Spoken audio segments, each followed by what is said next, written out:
Well, the first ever Nutrien Standardbred sale has just been completed. Gareth Hall, Adam Hamilton, and of course Mark Barton from Nutrien Equine joins us now. How'd you go, Mark?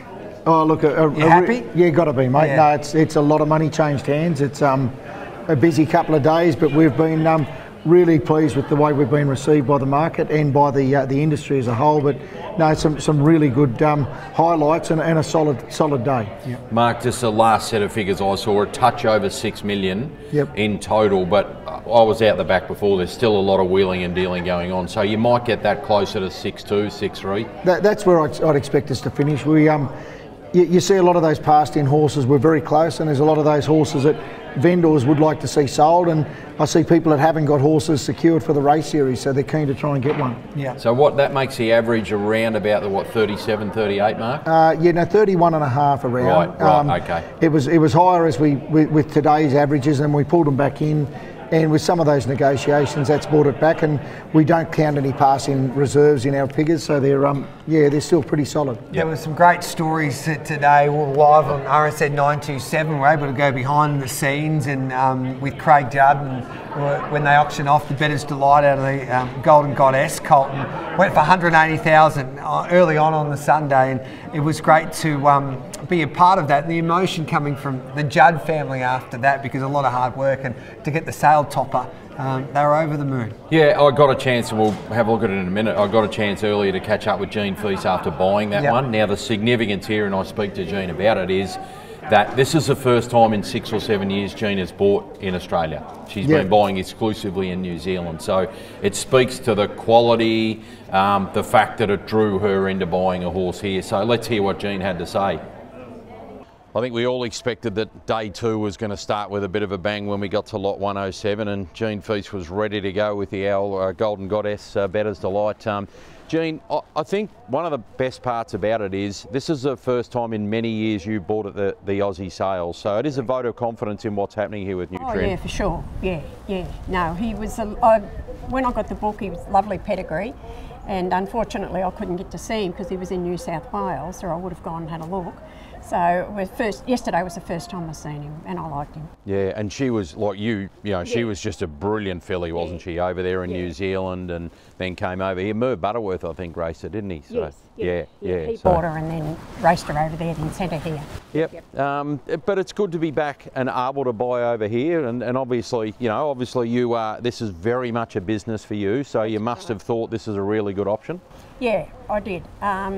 And the main thing with him is because I raced them in New Zealand, and I intended to whatever I buy goes back to New Zealand, but he was staked for the New Zealand Sire Stakes. Oh, so okay, was, and unfortunately the other Bettor's Delights here weren't. Yep. I see there was one, Vincent, but he was obviously bought in New Zealand as a weanling and brought over here. But because he was Sire Staked, that sort of was the icing on the cake. For me, for him. And obviously Mark's been over here at the sales and that, and we know things have changed in New Zealand with the All-Stars and Hayden Cullen running the team, but you said when it all changed, I'm staying loyal, and you've done exactly that, and this one heads across to Hayden. That's correct, yeah. He's going over, he'll go in a week or so. Yeah, just while we've got you, self-assured. Look, you've had to have a quieter 12 months than you probably wanted to have with him because of COVID, but gloves off next season. Yeah, that's right. And I think, like he's had some pretty hard races here, but he hasn't had a lot of races. So he's not going out a tired horse. He can go out, have a good spell, and hopefully then, as you say, it'll be gloves. It'll be all in next season. Well, personally, I think it's fantastic you bought one here today to add to the ones you got in New Zealand as well. Good on you, Jane. And I'd just like to say, I think it's very important that vendors stake their horses for everything that's available. Well, and this is from someone who you spend hours and hours looking through them all, don't you? And that's a deal breaker for you. It could be. Yeah, definitely. So I think that's very important that they do that. Yeah, good call out. Thanks, Jane. Okay, thank you. So that horse goes to the All-Star team in New Zealand, of course. Paid up for the New Zealand sires, as she mentioned. Yeah. So hopefully we get to see this colt one day back here in Australia. But there was there's so many other great stories. And what about the trotting industry? Yep. Yeah. No, look, I think the Yabby Dam support for the sale, as well as vendors, they met the market on a lot of horses, and you know, it was great to see the Homer where their top sell colt went too. Yeah, well, absolutely. We're going to hear from Brett Coffey from Alabama in a minute, but Andy Gath's getting this one to train. It was the father, Patrick, out of Unballalur. And we talked at the very start about this with Anton Golino saying, I think this is as good a colt as we've ever bred at Yabby Dam. So let's hear what Brett Coffey said. Well, the trotter certainly created a stack of interest at these sales, and Alabar was a successful buy. Brett Coffey joins us now. This father, Patrick Unballalur, created a lot of interest. 2 days ago, Anton Golino said, I reckon this is the best colt we've ever bred. You must be pretty happy to take him home. Yeah, for sure, yeah. It was a lot of money, but we loved him. I went out there, you know, the start of their prep with Andy and Andy Gath, and he was a standout to us. I've looked at him a couple of times since, and then a few times here, and then Alan looked at him yesterday, and he's just got a lot of presence about him. His looks match his page, and that was important for us, and yeah. And she the mare Unballalur, obviously superbly bred, but she's done it on the track and gone early as well. Exactly, like, you know, she's, you know, not many fillies win derbies. She's won a derby. She's won numerous other races.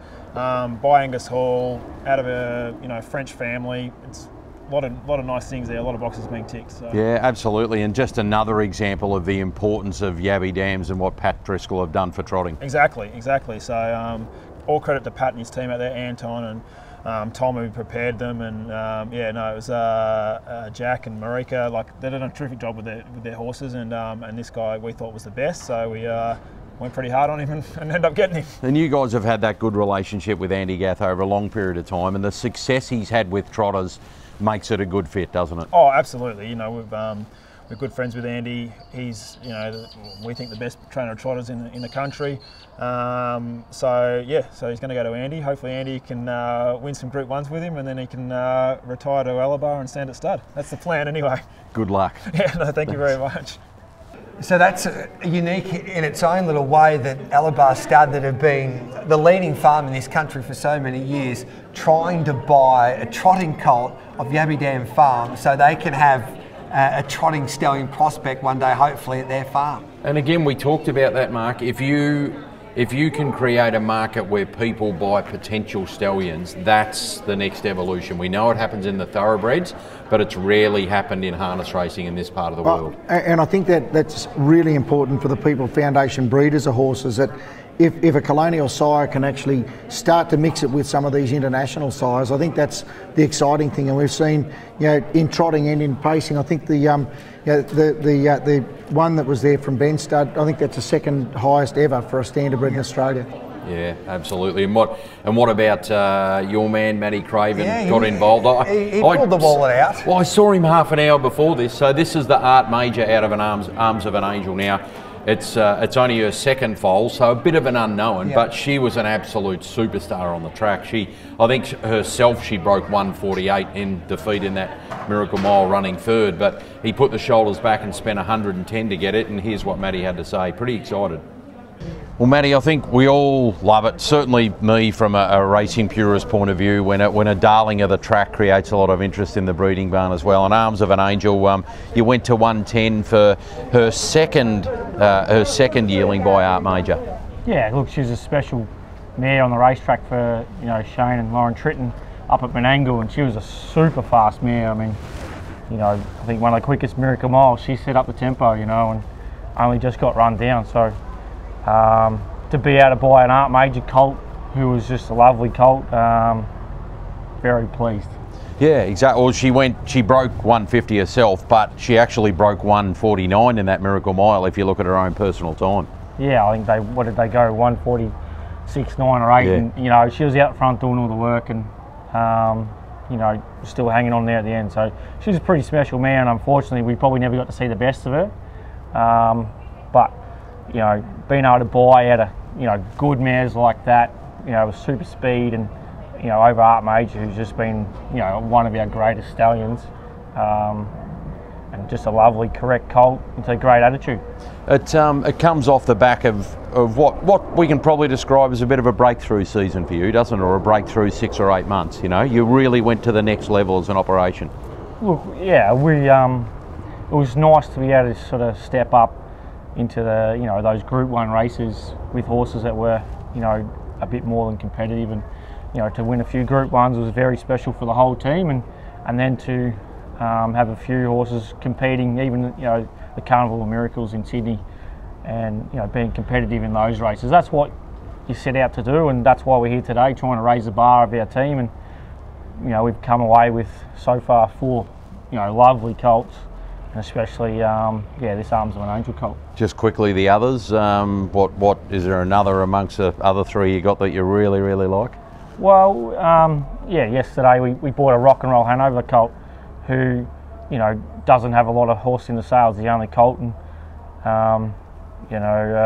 King of Swing. Last 2 Miracle Miles, and a beautiful horse himself. And this horse was sort of a similar sort of type, I felt. And Rock and Roll Hanover has been a super stallion, not sort of seen a lot here in this part of the world because he hasn't had big crops, but he's had some top horses, and this was just a standout sort of horse to us in the paddock. We bought 2 from Rhiannon Park, and they breed good horses every year, and we sort of identified 2 in the paddock that sort of stood out to us. We also bought a Shadow Play, which out of Bitter Bliss's mother, so he's a brother to Bitter Bliss, and we all know how good he was, and he just was in the same mould as Shadow Sax, and we all sort of know how good Shadow Sax, and having the pleasure to have him in the stable and knowing his nature and the way he gets around the place, like this was a big raw horse, but just had the loveliest nature, and just the walk of Shadow Sax and the way he sort of moved around and followed you around the paddock and wanted to be your mate. You sort of buying him as a cups type of horse, so take a bit of a punt there. And then we also secured lot 114, a Better's Delight colt for 40,000, and we picked him out at Ben Stud too when we seen it at the farm. And we get a great deal out of going to see the horses in their home environment and before sale day when there's not so much hustle and bustle. And he was pretty plain. He had an ugly head on him, if you like to say, Roman nose, but he's just your typical Better's Delight, just a lovely horse and walked good, and Better's Delight for 40,000. Just super value, really. It's worth a shot, isn't it? It's been a big couple of days for you. Fingers crossed it all comes together nicely. Well, it's, you've got to keep trying to raise the bar, and that's why we're here. To try and just keep upgrading the stock we got, and we're pretty pleased with what we're going home with. So Matty, he's on the phone trying to fill this horse up as we speak. So the best of luck to Matty Craven, but you can go back home now to Tamworth and country New South Wales, and we'll do it all again next year. But next year we're up in Sydney. Yeah, that's right. It's great to see these yearlings here. They'll actually race for their $175,000 pace in Sydney next year, which is going to be a really good to see some of the city trainers, the Sydney fellas that have come down here, and it'd be great to see the best from Victoria back up there competing for that prize money. Yeah, and I think the interstate flavour that we had to the sales, of course, Shannon Price leading the way on that first night, and Tim Butt bought a stack of horses, about 5 or 6 horses I think he ended up with from here, and we haven't even touched on Mark Purdon being here, and Nathan Purdon has gone home with basically a truckload as well. No, it just sets a really good foundation for these yearlings when they become 2-year-olds. It's going to be exciting racing for everyone next season. And I was impressed, so many of the younger trainers as well. We know Emma Stewart and Clayton Tonkin have been established for a little while, but young Paddy Lee was spending up, and Josh Aiken was here keen to buy a few, and there were so many other young trainers participating in this sale, which is important because they are the future of the sport. Hey, Adam and I even purchased one, so you're in for 5%, by the way, Mark. We'll lock you in. We're in the process of filling it up now. It's good to see you actually supported both sides of the catalogue, trotters and paces too, I see. So it's been a really exciting couple of months, I suppose, leading into it. But to see people come in, we had a car park full here at Oaklands Junction today, and most of those were buyers, and I know a lot of interstate travellers came to see the way we do things, and we've got some good feedback and some things that we'll do differently next time. Mark, a credit to you and your team. I think the greatest compliment I can give you as someone who's been coming to the thoroughbred yearling sales here for 20 years is it felt like I was coming to a thoroughbred sale. So thanks to you and the team for the professionalism, the attention to detail, and just the polish that you put on these sales. No, we look forward to doing it all again. And well done to all the vendors too. I know they put in a lot of hard work, and some left over the moon, some a little bit disappointed, but they'll be back next year. And well done to everybody involved in this year's sale. And enjoy your cold beer and look after that throat. You might need a cup of tea before that beer. It could be a cold beer and a few days off, and we're off to Tamworth to sell a few Yes, performance horse yearlings in the next 5 days. So. Never ends. Thanks, Mark. Good on you. Thanks, Good on you, guys. Adam. Cheers, Gareth. The dawn of a new era in standardbred marketing. Nutrien Equine Standardbred Yearling Sale. 10th and 11th April. Pre-order your catalogue online now. Nutrien Equine. There's nothing like owning a champion. Let us help you find yours.